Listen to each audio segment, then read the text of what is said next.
მეორე მსოფლიო ომი 9 მაისს დასრულდა? 8 და 9 მაისზე დავას სწორედ იმ ნარატივის გაგრძელებაა, რომ ნაციზმზე გამარჯვებაში მთავარი როლი საბჭოთა კავშირს ეკუთვნის. რეალურად ისტორიული ქრონოლოგია იყო შემდეგი.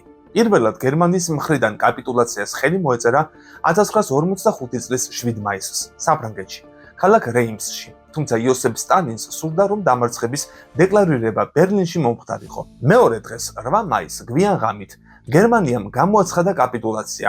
საბრძოლო მოქმედებები კი შეწყდა 23 საათსა და პირველ წუთზე.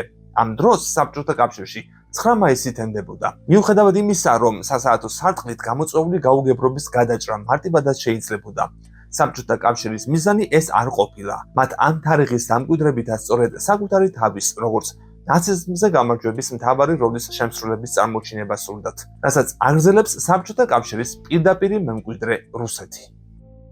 მოსკოვში ყოველ წელს 9 მაისს უკვდავი პოლკის მსვლელობა იმართება, რომელშიც ვლადიმერ პუტინიც მონაწილეობს. ის ამბობს, თითქოს პოლკი ისტორიული სიმართლის დაცვას ემსახურება, რომელმაც საზოგადოება და ხალხები სულიერად უნდა შეადუღაბოს და ისტორიის რევიზიის უფლება არავის მისცეს. დღეს ნაციზმზე გამარჯვება 9 მაისს მხოლოდ რუსეთსა და პოსტსაბჭოთა ქვეყნებში აღინიშნება, მათ შორის საქართველოში. მიუხედავად არაერთი მოწოდებისა, რომ საქართველომ ეს დღე 8 მაისს აღნიშნოს, როგორც დასავლური სამყაროს ნაწილმა, ჯერჯერობით პროცესი არ დაძრულა. გერმანიის კაპიტულაციის პირველ აქტს ხელი 7 მაისს მოეწერა დუაიტ ეიზენჰაუერის თანდასწრებით. მაშინ საბჭოთა კავშირის მხრიდან დოკუმენტს ხელი გენერალმა სუსლოპაროვმა მოაწერა, ისე რომ საბჭოთა ხელისუფლების მხრიდან ხელმოწერის ავტორიზაციის პასუხი დროულად არ მიუღია. სტალინმა სუსლოპაროვს ინსტრუქცია მოგვიანებით გაუგზავნა, რომელშიც კაპიტულაციის დოკუმენტზე ხელის მოწერაზე უარს ამბობდა.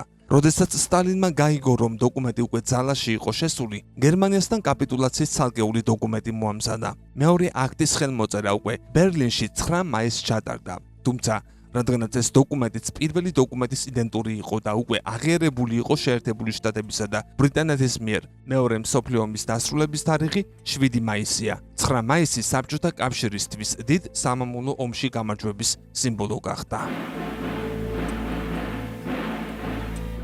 გამოიწერე კოდის YouTube არხი. ნახე უამრავი საინტერესო ვიდეო სხვადასხვა თემაზე.